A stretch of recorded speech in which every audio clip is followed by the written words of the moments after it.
안녕하세요. 오늘 저희와 함께 살펴볼 이야기는요. 정말 우리 나이쯤 되면 많은 분들이 이거 내 얘긴데 하실 법한 그런 내용이에요. 네, 안녕하세요.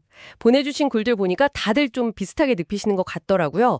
그 왜 드라마 보다가 갑자기 왈칵하거나 그냥 얘기하다가도 울컥 눈물이 날 때.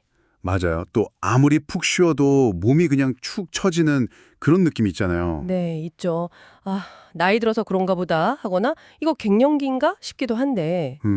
근데 마음 한구석에는 이게 왜 이러나 좀 답답함이 남죠. 그렇죠. 특히 막 울고 싶지도 않았는데 눈물이 툭 터지면 당황스럽잖아요. 맞아요. 그래서 오늘 여러분 보내주신 귀한 자료들 있잖아요. 정신과 의사 선생님 소견이나 의학 기사, 상담 사례 같은 거.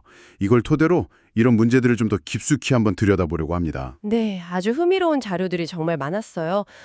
그럼 먼저 그 이유 없는 눈물. 그거부터 한번 얘기해 볼까요? 보내주신 글 중 내 정신의학 신문에 실렸던 사연, 중학생 때부터 이런 증상 때문에 힘들었다는 분 이야기. 아, 그게 참 기억에 남더라고요. 네, 그 사연 저도 봤습니다. 이게 단순히 감수성이 예민해서 그런 것만은 아닌 것 같다는 생각이 들었어요. 맞아요. 흔히 그냥 내가 너무 감정적인가 이렇게 생각하기 쉽잖아요. 근데 그 사연이나 다른 닥터나우 상담 사례 같은 걸 보면요. 스스로는 잘 의식하지 못하는 어떤 힘든 감정이나 스트레스가 숨어 있을 가능성이 꽤 커요. 아, 숨어있는 감정이요? 네. 마음 깊은 곳에 이렇게 묻어뒀던 감정이 어떤 계기로 탁 건드려질 때 그게 눈물이라는 몸의 반응으로 나타나는 거죠. 아, 그러고 보니 보내주신 자료 중에 그 헬스조선 기사? 거기서는 울음이 오히려 스트레스 해소에 긍정적일 수도 있다. 이런 내용이 있었어요. 네, 맞습니다. 스트레스 호르몬 수치를 낮추고 면역력에도 도움이 된다는 연구 결과도 있고요. 근데 또 어떤 자료들, 예를 들어서 호르몬 불균형 얘기나 우울증 관련 내용 같은 걸 보면 이래 또 마냥 좋은 신호만은 아닐 수도 있겠다 싶기도 하고요. 이 상반된 정보들을 어떻게 이해해야 할까요? 그거 아주 중요한 질문이세요. 울음 그 자체가 나쁜 건 절대 아니에요. 말씀하신 대로 감정을 풀어내거나 스트레스를 좀 완화하는 그런 기능이 분명히 있죠. 네네. 근데 문제는 그 빈도나 강도예요. 만약에 감정 기복이 너무 심해져서 정말 사소한 일에도 울컥울컥하고 쉽게 막 화가 나고 예민해진다면요. 그거는 단순한 스트레스 해소를 넘어선 신호일 수 있다는 거죠. 아, 다른 원인이 있을 수 있다. 네.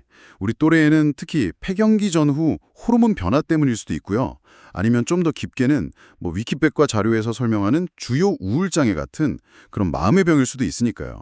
왜 이러지? 하고 좀 더 주의 깊게 살펴볼 필요가 있습니다. 그렇군요. 원인이 다양하네요. 그럼 이제 또 다른 큰 고민거리, 바로 그 피로감 이야기로 넘어가 볼까요? 피로감. 네. 보내주신 자료 중에도 전주예수병원 글에서도 다루고 있던데, 아우, 정말 피곤하다는 말을 입에 달고 살잖아요, 우리가. 그렇죠. 쉬어도 쉰 것 같지 않고 몸이 천근만근이고. 네. 특히 이 나이 때 피로감에서는요. 꼭 한번 짚어봐야 할 게 바로 그 갑상선 기능 저하증이에요. 아, 갑상선이요. 네, 서울아산병원 자료에도 잘 나와 있듯이 특히 여성분들한테 좀 흔하게 나타나거든요. 피로감 말고도 추위를 유난히 많이 탄다거나 입맛은 없는데 이상하게 살이 찐다거나 피부가 좀 푸석푸석해지는 그런 증상이 같이 나타날 수 있어요. 아, 그런 증상들이 동반될 수 있군요. 네. 근데 다행인 건 이건 혈액 검사로 비교적 간단하게 확인하고 또 부족한 호르몬 보충해주면 좋아질 수 있거든요. 근데요, 검사에도 별 이상은 없다는데 나는 계속 피곤하다. 이런 분들도 정말 많잖아요. 그렇죠. 아까 그 전주예수병원 자료에서 말하는 만성피로나 더 심하면 만성피로 증후군 같은 경우 말이죠. 이건 단순 피로랑은 좀 다르다고 하던데요. 네, 맞아요. 핵심은 그거예요. 휴식을 취해도 회복되지 않는 피로감. 이게 6개월 이상 쭉 지속되는 거죠.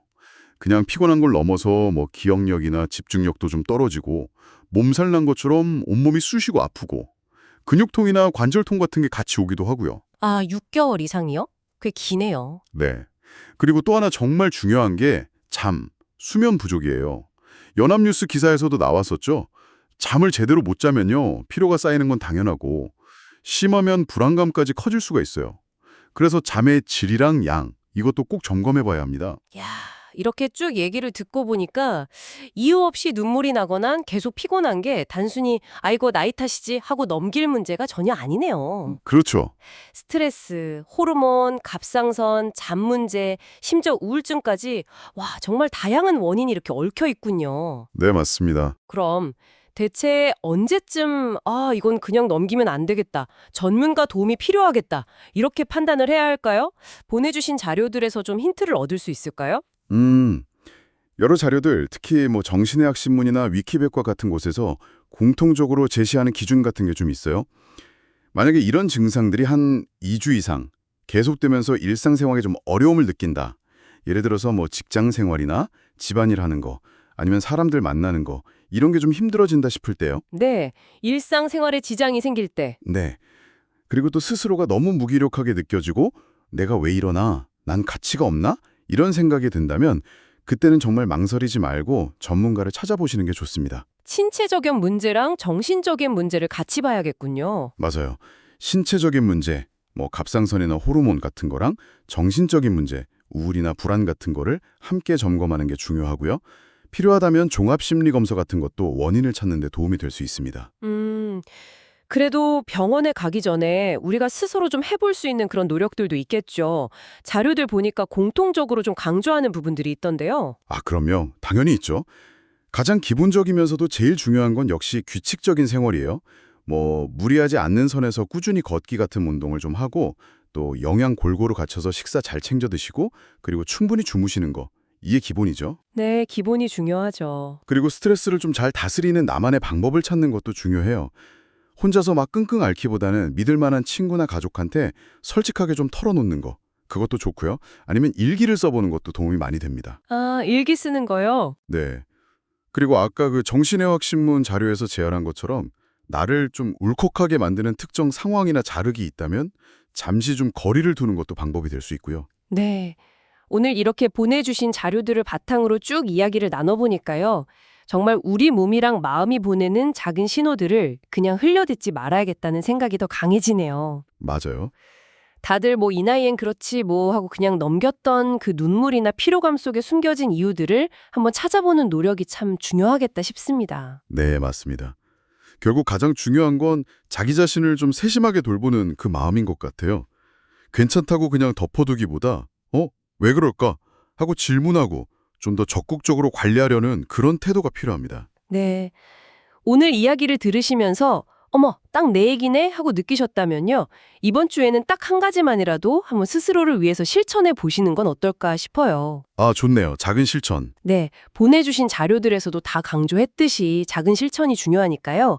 뭐 미뤄뒀던 건강검진을 예약한다거나 점심 먹고 잠깐이라도 좀 산책을 하거나 아니면 그냥 가까운 사람한테 나 요즘 좀 이렇다 하고 솔직하게 한번 말해보는 거죠. 과연 내 몸과 마음은 지금 나에게 어떤 이야기를 하고 싶어 할까요? 한번 찬찬히 귀 기울여보는 그런 한 주 보내시기 바랍니다.